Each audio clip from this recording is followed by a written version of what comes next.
윤석열이 비상계엄 선포 전 국무회의가 정상이었다고 주장했지요. 그런데 참석한 국무위원의 최소 7명 이상은 국무회의가 아니다 라고 진술했습니다. 나아가 최소 8명 이상이 계엄에 반대했다고 합니다.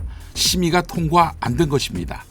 특히 조태열 외교부 장관은 그동안 계엄은 없다며 일축해 왔는데 국민을 어떻게 설득할 것인가 라고 말했지만 윤석열은 국정이 마비돼 국가 운영이 어렵다라며 뜻을 굽히지 않았다고 합니다. 한편 비상계엄 업무를 총괄하는 합동참모본부 계엄과장은 대통령 서명이 들어간 공고문 등 계엄 절차에 필요한 서류를 보지 못했다고 진술했다고 합니다. 검찰이 육군 특수전사령부 대대장을 조사하면서 국회에서 의원을 끌어내라는 지시를 받았다라는 취지의 진술을 확보한 것으로 알려졌습니다. 윤석열과 김용현이 의원이 아닌 요원을 끌어내라고 한 것이라고 주장한 것과 정면으로 배치됩니다. 한편 윤석열과 김용현이 계엄 해제 이틀 뒤 곽종근 특전사령관에게 5분 간격으로 전화를 걸었던 것으로 나타났습니다. 전화가 왔을 당시 곽종근 사령관은 야당 의원의 유튜브 채널 출연 제안에 응할지 말지 고민하던 터였습니다. 혹시 윤석열, 김용현이 거기 나가지 말라라고 말하려 했던 게 아닐까요?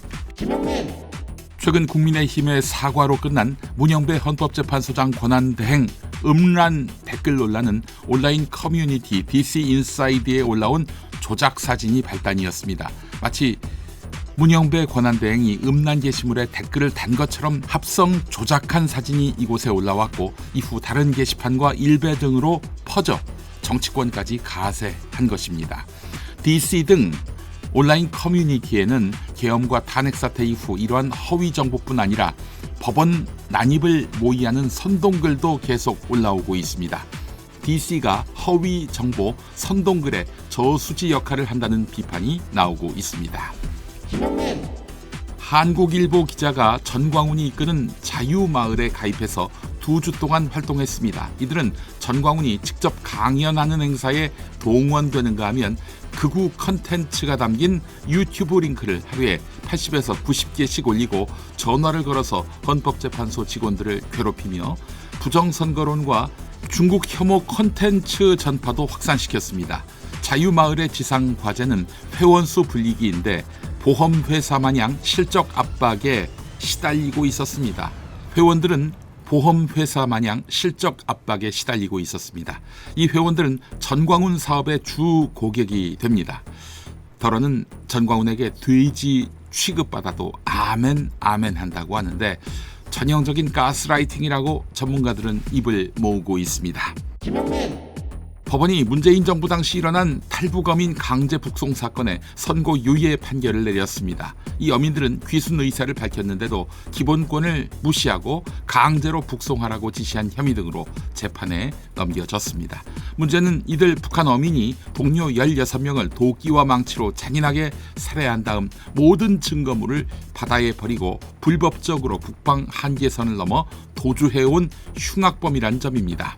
결국 문재인 정부 인사들을 죄는 있지만 처벌하지 않겠다 이런 의미인데요. 다만 윤석열 정부의 검찰은 중립성과 독립성을 상실한 채 정권의 사냥개 노릇을 했다는 비판을 면할 길이 없게 됐습니다. 한국의 대미 핵심 수출 품목인 자동차 반도체에 도널드 트럼프 미국 대통령이 25% 이상의 관세를 매기겠다고 밝혔습니다. 두 품목은 한미 자유무역협정과 세계무역기구 관련 협정에 따라 사실상 무관세로 미국에 수출돼 왔습니다. 동맹관계도 국가 간 약속도 무시하고 추진되는 트럼프 관세에 수출 한국이 직격탄을 맞을 가능성이 커진 것입니다. 다만 미국에 공장을 세우는 기업에 대해서만 관세 폭탄의 불이익을 덜어주겠다는 뜻도 밝혔어요. 미국에 공장을 짓고 있는 현대차, 삼성전자, SK하이닉스 서둘러 현지 생산 시설의 가동 시점을 앞당길 상황입니다.